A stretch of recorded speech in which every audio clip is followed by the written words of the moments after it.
If you're not already subscribed to this YouTube channel, go ahead and hit the subscribe button now, along with the bell icon so you can be notified whenever a new video is posted. And if you're already subscribed, check and make sure that YouTube hasn't unsubscribed you. And of course, be sure to give the video a like as well as share it on your social media. The white supremacists hate that. And now, the Sunday address. Have you heard the news? Donald Trump wants a new baby boom. Yeah, because the last one went so great, pun intended. The Orange Man says that he wants to be known as the king of IVF and the fertilization president. Although from the looks of things, Elon Musk is single-handedly trying to claim that title. Now, of course, when it comes to having children, especially among young people, not that many of them need IVF. So what's the real issue here? Apparently he thinks that everybody should have a baby no matter what age. Fine, but from the looks of things, if the country is indeed going through a baby decline, which it is, certainly a baby slowdown if nothing else, the real question happens to be, why is it that this is not being treated as a serious issue that it should be? Now, who in this day and age is going to be signing up to have a Trump baby bump, especially in this economy? Because it's the money, stupid. That's the reason why. The plan from Donald Trump and his administration is talking about the same thing that we hear some variation on every election cycle, increasing the child tax credit. In this case, the number that's been bandied about by the Trump administration and their political allies is $5,000 for new mothers. Now, that $5,000 number isn't a bad thing, but the problem is it certainly isn't enough. There's a huge gap that has to be bridged, and that $5,000 is literally a drop in the bucket. When you look and see what's going on, a lot of those folks who are basically hanging in there by their fingertips, they're also having to appeal to all sorts of government programs just to keep themselves and their children's heads afloat. That's the reality. $5,000, this is a Band-Aid, and a small one, let's be honest. Now, I'll tell Trump and his political supporters the same thing about this that I said to Democrats.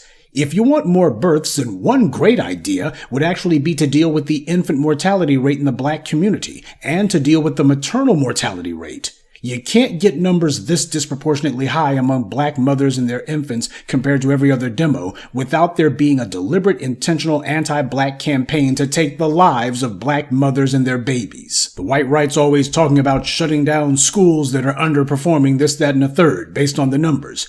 Well, if they applied their same empty rhetoric to these hospitals, if you look and saw that a disproportionate number of black mothers and their babies are dying because they went to these places, then wouldn't it be time to shut them down or at the very least start prosecuting some people? But then again, you couldn't get the Democrats to sign on to that concept either. But addressing the infant and maternal mortality rates in the black community is something that could help those fertility figures immediately. Make it where men and women who are trying to have children can do so without the baby dying under mysterious circumstances or the mother dying the same way. If the Congressional Black Talkers were actually a black advocacy group and not an immigrant advocacy group, they would be the main ones driving this issue home every chance that they get. But we have to understand that they're not going to be doing anything, and we, as the black grassroots, have to take a serious hard-nosed approach to this. Whenever I bring up issues such as this one, I can't help but notice that it gets a far lower number of views than if I talk about other subjects, but I gotta tell you, the treatment of black babies, that happens to be at the very core of how black people are mistreated in America's health care system, which doesn't deserve to be called care at all. America's hospitals are one of the main apparatuses that white supremacy uses to do away with black people and to just claim, well, there was nothing we could do, we did everything we could, etc., when they know that they're lying through their teeth. The problem with black folks is, in too many cases, we tend not to focus on these kind of issues until it actually affects us personally.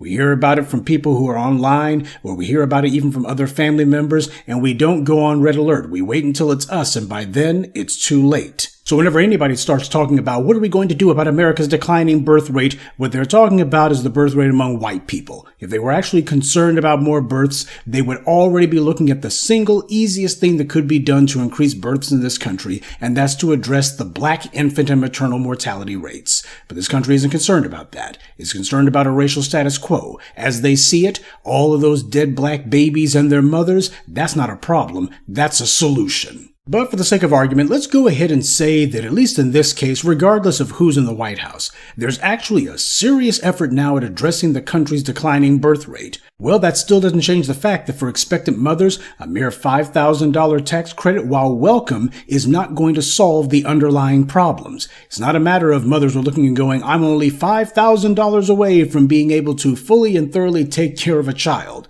The chasm is a heck of a lot bigger than that. Now, if this country wants to go from modest birth growth to an actual baby boom, that's going to require the policymakers to be honest about why things went from a baby boom to a baby bust in the first place. Economics. People can want to have children all day long, but children cost money, and a hell of a lot of it. And in an era of sky-high inflation and mass underemployment and now growing unemployment and layoffs, asking people to decide to take on the huge burden, the most important burden of all, which is bringing another life into this world and caring for them for at least 18 years, that's asking for entirely too much, especially under these circumstances. The same people who have been neglected for decades, for generations, and now here the policymakers are looking and going, ooh, we want those productivity numbers to spike. And we also think that it's very important that we have more consumers, not to mention we're going to need some more people to work in the salt mines. So snap our fingers, presto changeo, here we go. No, it doesn't work that way. Having children has become a luxury that only the well-off can afford, or the reckless people who procreate without thinking and then live off of government programs. But if the goal is sincerely this time to reinforce the numbers among the working class, you need intact families to do that. Kids raised in poor households where a single mother struggles relying on government programs, those kids are already conditioned to think that that's how it's supposed to be, and they're far more likely to go in that direction themselves. Government programs have also been used as another band-aid to get around having to deal with the real issue. If the economic opportunities were actually available to those who really need them, then you'd have a hell of a lot less people having to look for government support, especially to raise their children. You have a situation where there's people in the military or people who work at places like Walmart, and they have long had to ask for government assistance. And nobody seems to have had much of a problem with it before. Having all these people trying to get on government assistance isn't the problem.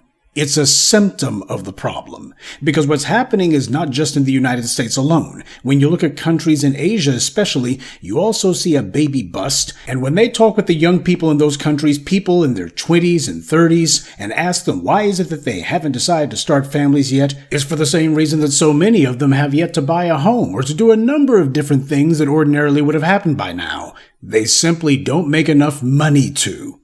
See, the rich elites, they can't have their cake and eat it too. That's what they're finding out, though they're very reluctant to admit it. They spent decades paying politicians to put policies in place that have resulted in the largest maldistribution of wealth in human history. So, with the 1% controlling all the money, the other 99% have nothing to raise a family on, or even to keep themselves afloat with. Unfortunately, though, for the Jeff Bezoses and the Elon Musks, they need all of those people who they've impoverished to be able to buy their cars and buy products off their websites. So, by using their wealth to turn the working class into the starving class, they've made it where fewer people can do business with them today, and they've guaranteed that there will be no one to do business with them tomorrow. These rich white elites are not visionaries at all. They can't see past the end of their noses. And just on a side note, there is something that I want to mention in passing. Last month, the jobs report was that the economy added 177 jobs for the month of April. So it seems that not all the employers are scared stiff by Trump's tariff insanity. This is something that I just wanted to mention because I alluded to this a month or so ago that with a whole lot of the white media claiming that Trump's going to be tanking the economy, etc., etc., there's no way to tell at this very moment whether or not his tariffs or his other economic policies are going to bring about a second Great Depression. That was what I was saying. And that basically we would have to wait and see. By the way, I say this as somebody who has no love in my heart for the orange man. His policies are not exactly geared toward us. There may be some incidental benefit for us, but he didn't intend for it to be that way. Now, a number of the investor class, that's the billionaires and mega millionaires, they've been grumbling about his policies the last few months. But let's be honest here. If he were to announce a big tax break for those guys, all of those grumbling billionaires who have been making ominous noises about the economy, they would suddenly start to claim that things are great, better than they've ever been, and not to worry about anything. The opinions that they give about the economy are not about the 99%. They're talking about their own personal position and whether or not they feel like they may have one penny shaved off of their own enormous fortunes. What we see going on are the messy and predictable results that occur whenever you've got a political system that's been wholesale bought off. It's one gigantic Ponzi scheme, but you know what? I'm not really concerned with what happens to anyone else. I know what the core of the problem is. If there's anything that we should have learned from the push for reparations by now, it's that as black people, our problems have been that we're too modest about our demands. We're too shy to be bold. We're so used to being told no all the time that instead of getting more bolder, we get more meek, and that doesn't work. 2020 was the first movement on police reform ever, and it wasn't done by being meek or being nice, and the same thing goes for economics. Everybody else believes in pushing the so-called Overton window for their own benefit, and then shoving us out of that window. We've been completely and thoroughly deprioritized, and both political parties have worked hand in hand to create this circumstance and to keep it that way. Now, while there may seem to be some superficial overlap between some of the minor complaints from the dominant society and the very real problems that we face, don't go fooling yourself into thinking that somehow that means that the policies that are going to be beneficial for everyone else is somehow going to also be equally applied to us. In fact, under the circumstances, we don't need equal application because we haven't been subjected to equal deprivation. We have been singled out. So that being the case, don't tell me any nonsense about what are we going to be doing to raise the country's birth rate. They've been ignoring us. As far as they're concerned, they can have their cake and eat it too. They can continue to ignore us while solving the real issue, which is the white birth rate. The only difference between Trump and Biden is that at least the orange man has a dyed-in-the-wool apartheid reject standing beside him when he tells his lies, so nobody's silly enough to think that he's anything other than what he is.